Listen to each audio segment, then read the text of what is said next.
একই রকম ভাবে কুচবিহার শহরের তোর্ষা নদীতে পেরোলেই আর একটা বাংলাদেশ সুটকা বাড়ি সেখানে অপেক্ষা করছে মনে রাখবে। এখনই যদি জাগ্রত না হন আর বেশি দিন বাকি নেই, সুটকা বাড়ি থেকে দলে দলে লোক ঢুকে কুচবিহার শহরটাকে ছারখার করে দেবে, তারও বেশি দিন দেরি নেই। এবারে নির্বাচনে কুচবিহার শহরের মানুষ আপনারা আমাদের পক্ষে রায় দিয়েছেন, আমরা ধন্যবাদ কৃতজ্ঞতা জানাই। কিন্তু মনে রাখবেন, লাল গিয়েও আপনারা সুটকা বাড়ির কাছে হেরে গেছেন। একটা শহরের সাধারণ মানুষ ভোট দিয়ে যতটা না লিড হয়, তৃণমূল কংগ্রেসের শুধুমাত্র সুটকা বাড়ি একটা অঞ্চল, সংখ্যালঘু মাইনরিটি মুসলিমদের একটা অঞ্চল, সেখান থেকে তৃণমূল কংগ্রেস এত ভোটে লিড হয়।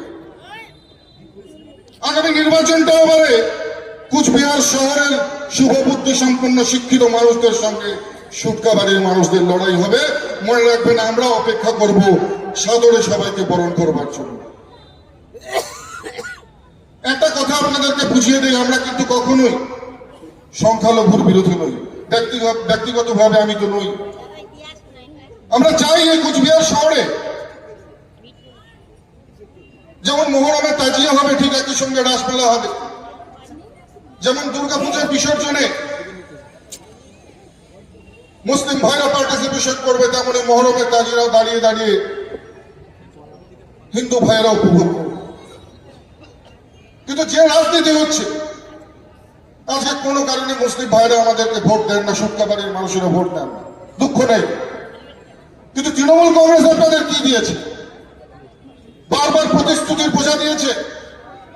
ফাঁসির ঘাটে সেতু এখনো হয় নাই, কাউসার ভাই এখনো একাই আন্দোলন করে মরছে। কেউ শোনে না কাউসার ভাইয়ের কথা, একাই আন্দোলন করছে।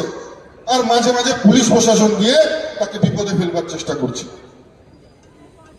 এই বিধানসভা জেতার জন্য প্রধান হাতিয়ার সেরাজুল। কি অবস্থা সেরাজুল? যখন পঞ্চায়েত দখল করতে হয় তখন সেরাজুলের দরকার পড়ে। যখন পঞ্চায়েত দখল করতে হয়, সুটকা বাড়ির মাটিতে সেরাজুল দাপিয়ে বেরিয়ে ভারতীয় জনতা পার্টির লোকদেরকে ঘরে ঢুকিয়ে অঞ্চল দখল করে। যেই অঞ্চলটা দখল হয়ে যায়, অমনি জেলা সভাপতি কায়দা করে সেরাজুলের ছেলেকেও এই কাজার কেসে জেলে ভরে দেয়। এই হচ্ছে নোংরা রাজনীতি। সংখ্যালঘু ভাইরা আপনারা সাবধান হয়ে যান। আপনারা কোন ফাঁদে পা দিয়েছেন? ফাঁসির ঘাটের সেতু কে করবে? জগদীশ বর্ম বসুনিয়া পার্লামেন্টের পিছন ছিটে বসে সারাদিন ঘুমোয়, মুয়াজ্জে দাঁড়িয়ে একটা বক্তব্য রাখতে পারে না। একটা টিউবওয়েল নিয়ে এসে বসানোর যার ক্ষমতা নেই, সে করবে ফাঁসির ঘাটের সেতু। আমারও চ্যালেঞ্জ থাকলো আগামী আরো 3 বছরের টার্ম বাকি রয়েছে এখনো। তৃণমূল কংগ্রেসের থেকে যিনি নির্বাচিত হয়ে গেছেন লোকসভার প্রার্থী, এই 3 বছরের মধ্যে দেখবো ফাঁসির ঘাটের সেতু উনি করতে পারেন কিনা।